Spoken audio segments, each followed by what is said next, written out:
Hello there, ladies and gentlemen, and welcome to Mastery, the show dedicated to mastering the Shaman's intricacies. My name is Tuskeh, and in this video we will be discussing totem placement and movement with the talent Totemic Projection. Regardless of your spec, this guide should help you understand your totems a little bit better. Now, any Shaman worth their salt knows the importance of their totems. They are the key to a huge amount of utility and support, be it through heals, roots, stuns, damage, and protection. Placing them correctly is one of the key aspects of mastering the Shaman as a class. Naturally, how you place your totems and how you move them, if you do decide to move them, will depend on the situation, the needs of your team, and most importantly, what spec you're playing as. As a damage dealer, so either as an elemental or enhancement shaman, you will naturally be prioritizing some totems over others, and these priorities will change if you start playing as a restoration shaman. Even then, how you use your totems changes subtly between elemental and enhancement. But before we dive into detail about spec-specific stuff, let's go over some more general things. First of all, your totems will always be placed around your character when you use one of them, forming the four corners of a square. Each totem's placement depends on its type. Fire totems will be placed at around 10 o'clock, or to the left of your character's front. Earth totems will be placed at around 2 o'clock, or to the right of your character's front. Water totems will be placed at around 4 o'clock, or to the right of your character's behind. And air totems will be placed at around 7 o'clock, or to the left of your character's behind. Most of the time, exactly where your totems pop up isn't too big of a deal, and moving to one side or turning away from enemies just to place a totem at a particular angle will almost always be an exercise in futility. But this totem placement becomes very important when used in conjunction with Totemic Projection. Now, Totemic Projection itself is a great talent, one that I would argue should be baseline for all Shaman, but it does come at the cost of either Totemic Persistence or Call of the Elements. In all of my guides, I have suggested using Totemic Projection over the other two talents, for the huge amount of versatility that it provides. I do know, however, that other talents in this tier have their merits. Call of the Elements, for instance, does allow some neat tricks to be played with Grounding Totem, Tremor Totem, Earth Grab or Earth Bind Totems, Healing Stream Totem, and Capacitor Totem. But think about it. When will any of these totems, casted twice, be the difference between life or death for you or anyone else? Grounding Totem, for instance, may allow you to absorb or reflect 2 spells in a row, but those 2 spells would both have to be deadly, and anything else cast around those 2 spells would have to not be deadly. Tremor Totem's pulsating AoE fear removal ordinarily lasts long enough to break multiple fear effects coming in at once, and if you're being chain feared, then you won't get a chance to cast Call of the Elements or Tremor Totem again. Earth Grab or Earth Bind totems normally last long enough to control enemies, and if you are kiting an enemy, then normally you'll be using Frost Shock to do the kiting, and kiting a pack of enemies like this would require no repositioning from you or from them as you lay down 2 totems in a row. It would have to be directly running away, or you'd have to have some really great placement. Healing Stream Totem heals for so little as anything other than a healer that it's not normally worth its global cooldown, and even as a restoration shaman there are much more effective ways to heal your group than with back-to-back Healing Stream Totems. Finally, Capacitor Totem's stun, while fantastic, is affected by diminishing returns, meaning that although your first totem may stun for 5 seconds, the second will only stun for 2 or 3, meaning that you can't chain stun enemies for 10 long seconds, only for about 6 or 7. The next talent in this tier, Totemic Persistence, allows you to have 2 totems from the same element up at once, rather than just 1, with a limit to 1 extra totem at a time. That sounds great, until you read that this bonus does not apply to fire totems. This makes this talent almost immediately useless for elemental or enhancement shaman, as they gain no real bonus save for the minor increase to their utility. Restoration then is where the bulk of this talent's usefulness will come into play. This usefulness comes in the form of being able to have both Healing Stream Totem and Cloudburst Totem up at the same time, allowing the shaman to gather healing energy with Cloudburst and keep healing the group with Healing Stream at the same time. Additionally, you'd think that this would make for a nice trick. Cloudburst Totem could be used with Healing Tide Totem to gather loads of healing for 2 big bursts of raid healing. Consider, however, that Cloudburst Totem does not duplicate and store healing energy from other totems. So Healing Stream and Healing Tide totems will not increase the strength of Cloudburst Totem. That's a shame, yes, but it does still allow a Restoration Shaman to heal their group with Healing Stream and gather healing from their other spells with Cloudburst Totem at the same time.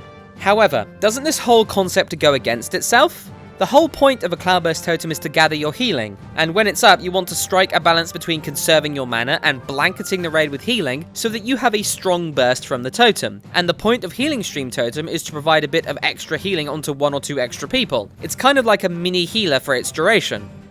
Why then would both of these concepts put together work? They don't really. If you're desperately AoE healing and you need a burst of healing from Cloudburst Totem, why would you A, waste a global cooldown on something that isn't going to save people's lives right now, and B, take away from your Cloudburst healing's burst instead of adding to it? I can kind of understand that every little bit of healing helps, and Healing Stream Totem's heal is nothing to be shirked at, but to me at least, it seems like the playstyles between Healing Stream Totem and Cloudburst Totem are inherently different, which is why using them in a rotation one after the other seems to be the best, as it allows you to get the most out of the two totems throughout a fight's duration as opposed to them constantly clashing with one another in terms of purpose. Of course, this doesn't mention the biggest aspect of totemic persistence for restoration, ignoring Cloudburst Totem going for High Tide and using totemic persistence for the ability to keep Healing Stream Totem and Healing Tide Totem up at the same time. This is a lot of smart healing on the raid, smart healing that you don't have to channel, cast, or maintain. That's fantastic, and the numbers you can pump out with this combo are nothing short of spectacular. I will not argue the effectiveness of Healing Stream combined with Healing Tide thanks to totemic persistence, but I will argue that not every fight will require that amount of huge AoE healing. Naturally, regardless of what I argue, the truth is that every fight's design will make one talent better than another for just about every class. So if you're on the fence at all about these talents, then just bring Tomes of the Clear Mind with you and mix and match your choices to make yourself as strong as you can on a fight-per-fight basis. Now, let's actually discuss Totemic Projection. This is, in my opinion, one of the strongest and most interesting talents throughout the Shaman's tree, and making the most of it can really help you distinguish yourself as a fantastic Shaman. So the talent moves your totems from their current position to any position within 40 yards. Seems simple enough, but there are a few things to be said about this talent.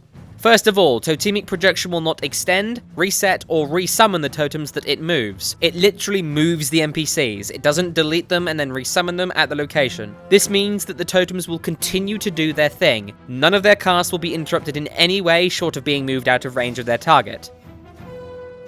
Additionally, your totems are moved in the same pattern with which they are summoned around you. They will treat your targeting reticule as if it were you when they move. So your Fire Totem will be at the 10 o'clock of the reticule, the Earth Totem will be at the 2 o'clock of the reticule, the Water Totem will be at the 4 o'clock of the reticule, and the Air Totem will be at the 7 o'clock of the reticule. If you angle your character in a different way, the totems will always be moved as if you had not changed angle. So if you face direction A, cast your totems, turn 90 degrees towards direction B, and then project your totems in that direction, the totems will still behave as if you had not turned that 90 degrees, and will be projected to continue facing direction A, with the same placement of totems. Next up, it's important to note that Totemic Projection is not on the global cooldown, meaning that it won't get in the way of your rotation. This is great for all three specializations, as it will not interfere with their rotations and priorities in any kind of noticeable way. This also means that you can summon and immediately relocate a totem within the same global cooldown, effectively summoning it at the new location. And naturally, you can relocate totems that have already been relocated. Moving a totem once does not prevent it from being moved multiple times. With its 10-second cooldown, this means that you can constantly reposition totems that have quite a long duration, like Searing Totem or Magma Totem, so that they have the best chances of being helpful. So just how can you use Totemic Projection to increase your utility and make your group's life easier? Well, let's go through each totem and discuss how Totemic Projection can help it become more useful. Capacitor Totem is first, and this one is pretty obvious. It allows for a 40-yard, 5-second long stun. Just pull out the Capacitor Totem, move it to the desired location, and enjoy watching your foes do sweet bugger all.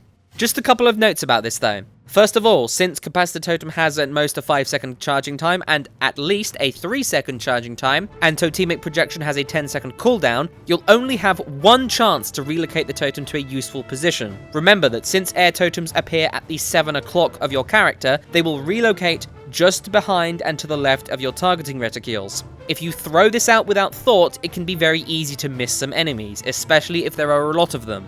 With an 8-yard range, the Capacitor Totem can easily hit everything a tank is currently tanking if you aim your targeting reticle just past the tank. That way, if you aim it right, the Capacitor Totem is placed directly under the tank's feet, with an 8-yard stun firing out from them. Just make sure you're quick with this, so you don't waste time. Practice makes perfect with this, but a great 8-yard, 5-second stun can be more than enough to save a tank's life. Cloudburst Totem is next, for the Restoration Shaman. This one does not benefit from your Totemic Projection much, just keep it in range of yourself on the raid. The AoE pulse at the end comes from you, not from it, so you don't need to worry about its positioning too much. Earth Grab or Earth Bind Totem now. This one is kind of obvious as well. You can root and slow enemies from far away using Totemic Projection. This is very useful for things like the wolves on Flamebender Kagraz, although by rooting enemies from afar you will very likely lose your totem. This is because when an NPC is rooted, they will attack whatever is in melee range with the highest threat. If the only thing in range is your totem, they will instantly destroy it. Just note, however, that Earthgrab's root area is slightly larger than most enemies' melee range, so if you position it right, you can root them and not lose your totem. Another good thing you can do is, if you're being chased by enemies, place your Earth Grab totem down and then immediately move it ahead of where you are running. The enemies will be rooted, you and the totem will be moved out of range, and then when they chase you, they will be slowed by the totem. This is a great way to get more out of your Earth Grab totem. Also remember that if you're using Earthbind, your totem will not be targeted by enemies unless it is the only target they have. As in, if you engage an enemy with Earthbind Totem and Totemic Projection, they will kill it. Make sure you hit them first, and then project your Earthbind Totem forwards. Grounding Totem is up next, and this one is a bit odd. Although the tooltip doesn't state this, from my experiments it seems to have about a 20-yard range, providing a buff to all players that are in your raid within that 20 yards that redirects a harmful single-target spell to the totem rather than the player. This buff is reapplied about every 5 or 6 seconds, meaning that you can put down a grounding totem, move it in range of, say, a tank, and then have it help them out. But you have to do this several seconds before a cast would come in. This means that Totemic Projection can be used with Grounding Totem, it's just not nearly as effective and fast as moving in range, say about 20 yards, and then casting the totem immediately for the buff it provides. Healing Stream Totem is next. The AoE healing this provides is pretty decent, especially if you're Restoration, but remember that sometimes you can't just throw it out and hope that it hits everyone. If you're spread out and some players are not in range, moving the Healing Stream Totem to a good position will help it heal the people that need healing the most. For instance, if you're on Chromog and you're all inside a hand, some players may be outside of your range. If you use Healing Stream Totem and then relocate it to the middle of the raid group, it will be in range of everyone, and everyone will benefit from it. This advice goes for Healing Tide Totem as well. Just remember that you don't have much time to use this combo, as Healing Tide Totem only lasts for 10 seconds. You don't want a pulse of healing to go to waste because the Healing Tide Totem is out of range. Magma Totem is next, and this one is only for the Enhancement Shaman. Relocating this isn't hugely important since you'll generally want it in melee range with you and you can just put it down, but there are situations where relocating it will help. If your enemies are constantly moving, keeping your Magma Totem with them will help you. If one group of enemies dies and then you're moving to another, Totemic Projection can relocate your Magma Totem nice and easy. Just don't pull aggro with it. And remember that it's not on the global cooldown.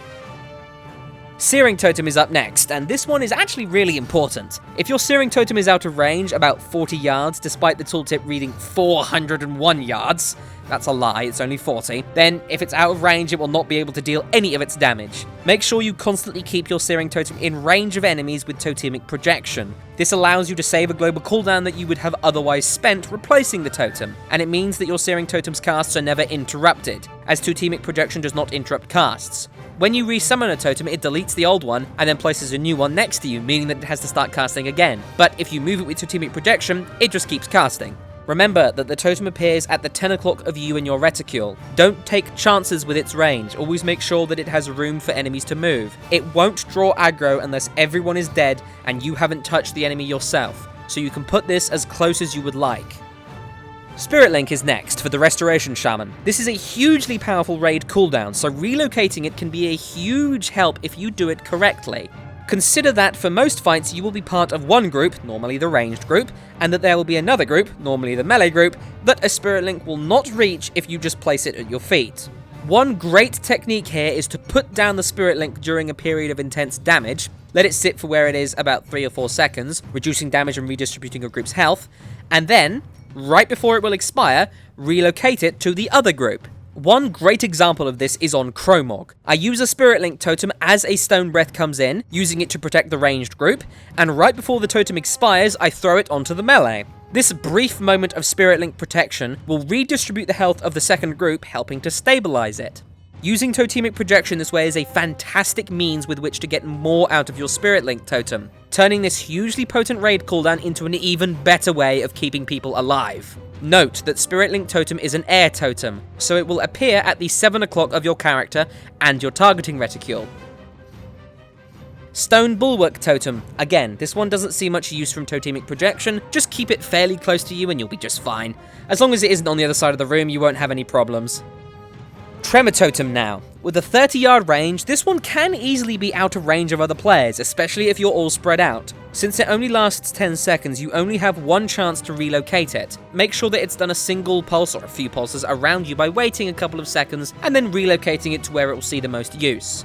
If you have to precisely aim this, remember that it appears at the 2 o'clock of yourself and your reticule. Don't worry too much about speed. Most fear effects in this game aren't chain cast, especially in PvE. Second to last is Windwalk Totem. This, like a lot of your other totems, has a 40-yard range, so pop it down and move it to the center of your raid so that it can reach as many people as possible. Make sure you're quick with this as it only lasts 6 seconds. It's an air totem, so it will be around your 7 o'clock. Finally, your Elemental Totems. These summon an Elemental, and these are really strong. The last thing you want then is for your Elemental to move out of range of your totem and despawn. It seems, from my testing, that at about 60 or 70 yards, your totem will despawn because you're too far away from it, and the elemental will despawn as well. So in most cases, you should be fine to just keep your totem where you placed it. But if you're at all worried about the range of this, just relocate it next to you and you'll be fine.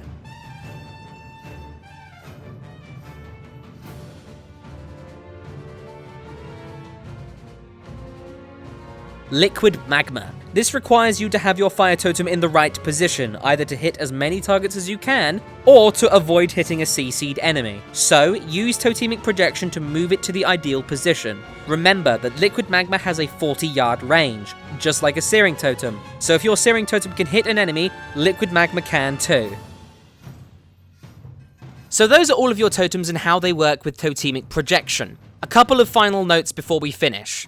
First, make sure you can actually move your totems to where you want to move them. It's easy to get stuck on one side of a raised piece of terrain or a fence and encounter the notorious "no path available" error message. This normally won't be an issue in raids because most encounter areas are flat, but keep an eye out for these errors just in case one of them tries to screw you over. Generally, if you would have to jump to reach where you are aiming your totemic projection, chances are you're going to encounter a "no path available" error message. Secondly, your totems do not inherently aggro enemies if they have no immediate AoE effect.